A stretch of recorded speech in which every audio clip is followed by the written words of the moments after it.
Hi everyone and welcome back. This is my final video lecture for the semester. Yay! I'm happy, all right? So for this final lecture, I will be talking a little bit about writing and rhetoric in the workplace. And this is something that I am very passionate about and something that I wish we had more time to further explore in the English 102 curriculum. Unfortunately, this kind of thing is usually reserved for a business writing class or a document design kind of class, so it's often not really fully discussed in 101 and 102 classes, but I always like to include just a little mini lecture about it because I think it's so important even if you do already have a job, because I do know that a lot of college students already work, they work their way through college, they already have a job. Even if you do already have a job, I think writing skills are so important, especially in a professional business setting. And this isn't knocking on academia or anything. But your business writing skills and your academic writing skills, although there are some similarities, right? They're two very distinct things. Okay, so there are some similarities, but they're distinct from each other. And it's important to know the difference between the two.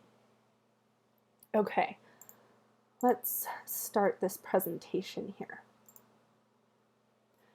It's funny, this is the second time I am recording this video. The first time I had actually pulled up my own resume and I was trying to show you guys some features, and I didn't realize for like 5 minutes my phone number is on clear display for everyone to see, and that is not something I'm comfortable with, so I just scrapped the video and I'm re-recording right now. So little funny, little mess up, that's okay.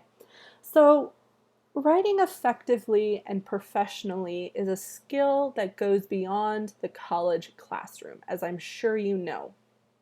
When applying for a job, you will often be required to draft a cover letter and a resume. Excuse me. You may even need to submit a video application or a writing sample. And I have found this in the past 2 jobs that I've applied for. So before I came back to school, I did a lot of freelance stuff. And the past 2 jobs, the past 2 freelance jobs that I've applied for, they have requested a video application, which is essentially you turn on your camera, your laptop camera or whatever you're working on, and you record yourself talking as if you're interviewing with them already, right? And you send them the application video. Okay, and that's part of your materials, right? And I'm finding that a lot of places, especially things in the marketing field, they're starting to turn to video applications. So that's something to keep in mind. Some more traditional fields, and I'm thinking of the legal, maybe in the sciences. I don't want to speak for science careers because I'm just not familiar with that field. But traditionally, those are a bit more, well, traditional, right? Where you've got your cover letter and your resume, and the traditional interview. But I'm finding a lot with these creative career paths, they're starting to get more creative with their application process, which is very interesting. So once you get the job, writing can take many forms, and that means emails to your boss, emails to your coworkers, project proposals, presentations. I actually had to do a presentation at my last job. Okay, I had to put together a PowerPoint and I had to talk in front of everyone, all right? Reports and more. So I want us to consider the quote on the following slide. And this is from the University of Connecticut School of Business.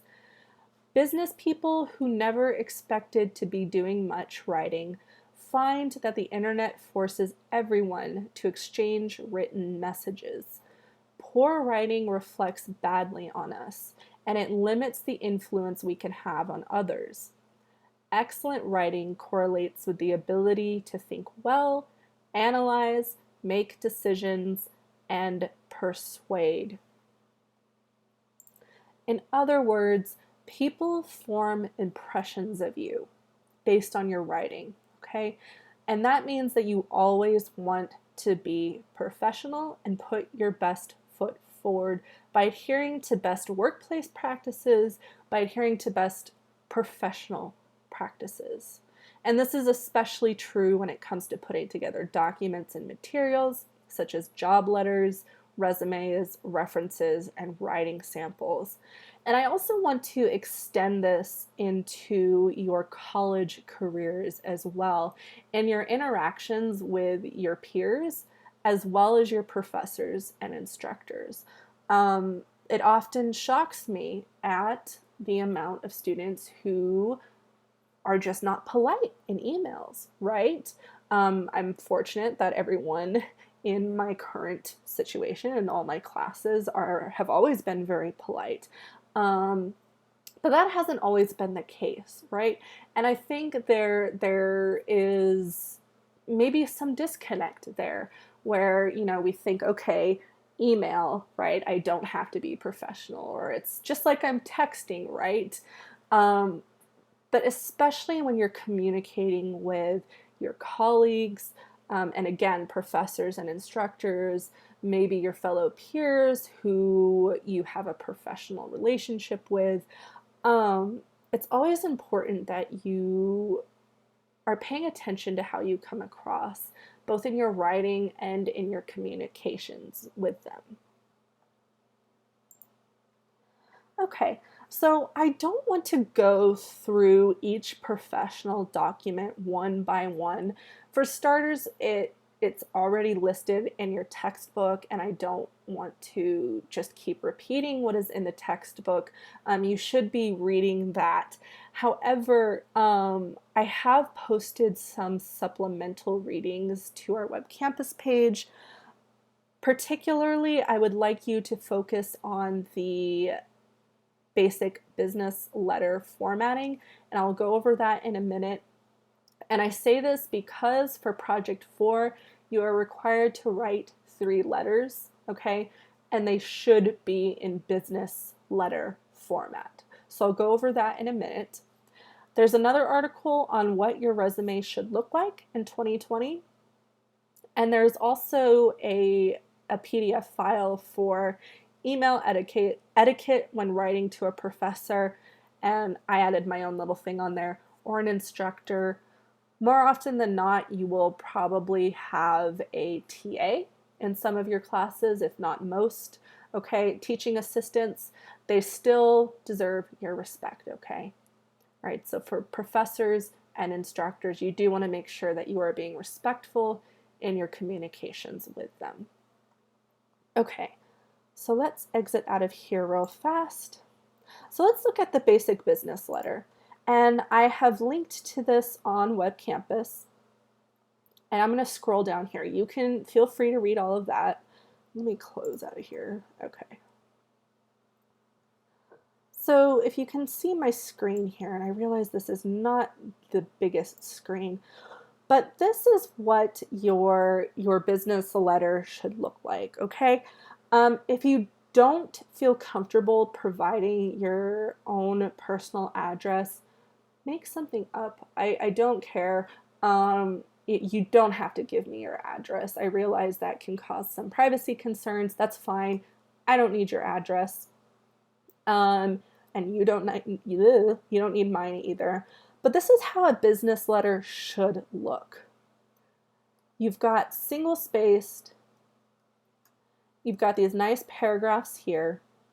You've got your salutation and your signature line here, okay? So please note this isn't double-spaced. This isn't formatted like a typical academic paper. This is a letter, okay? And also in letters, I noticed this with a couple of our earlier projects. If you're writing a letter to someone, you do not need to refer to them in the third person, okay? You can use the second person point of view, the you, okay? So if you're writing to an author or an individual, you wouldn't say, "Dear Mr. X, in Mr. X's paper, blah, blah, blah," right? You would say, "Dear Mr. X, in your paper you talk about blah, blah, blah," right? So you don't want to refer to people in the third person. That's just weird and clunky, okay?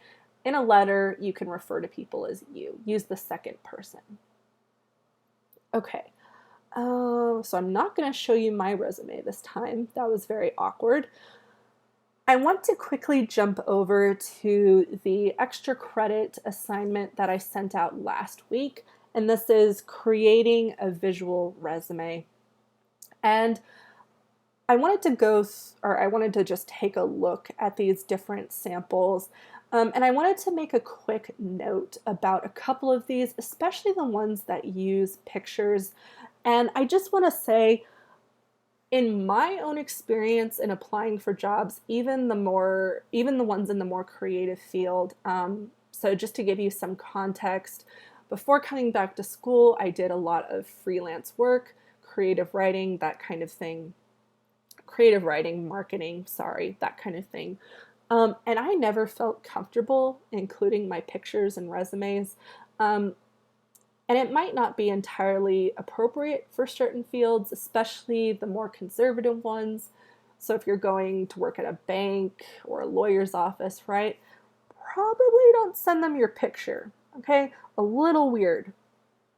Now, if you were maybe going into acting or theater, modeling, then it might be a bit more appropriate to include your picture, but I myself have never felt comfortable doing that, and I don't want to tell everyone like, "Oh, you should include a picture," okay? Do what's comfortable for you. I wanted to take also a look at these examples right here.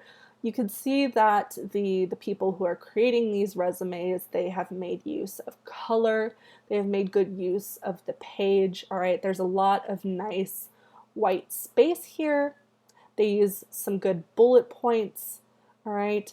Some subheadings. Everything is nice and organized, and it's easily readable. And that's really important when you're doing any kind of resume. Excuse me.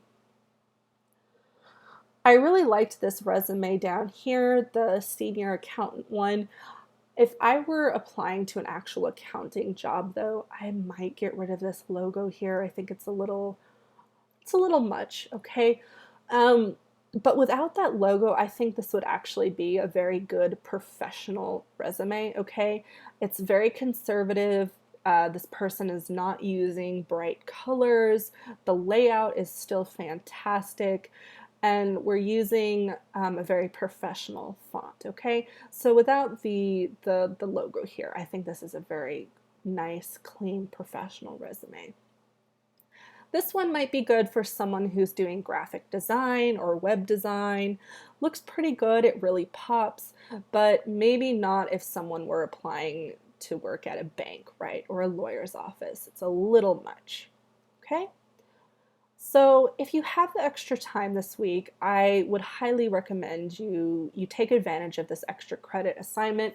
It gives you good practice and it allows you to visualize your resume as something, well, it's like a sales document, right? You're selling yourself. And it's also fun. It should be very fun for you to do. It shouldn't be a bunch of stress or extra work, okay? All right, I think that's all I have, and I'm a little bummed out because this is my last video. Do keep an eye on your web campus messages as always. I'll be sending out just some housekeeping stuff within the next couple weeks.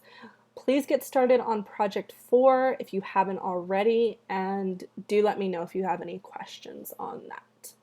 All right. Well, I will not be seeing you in another lecture, but I will hopefully see you on campus within the next year, academic semester, I don't know. All right, thank you guys.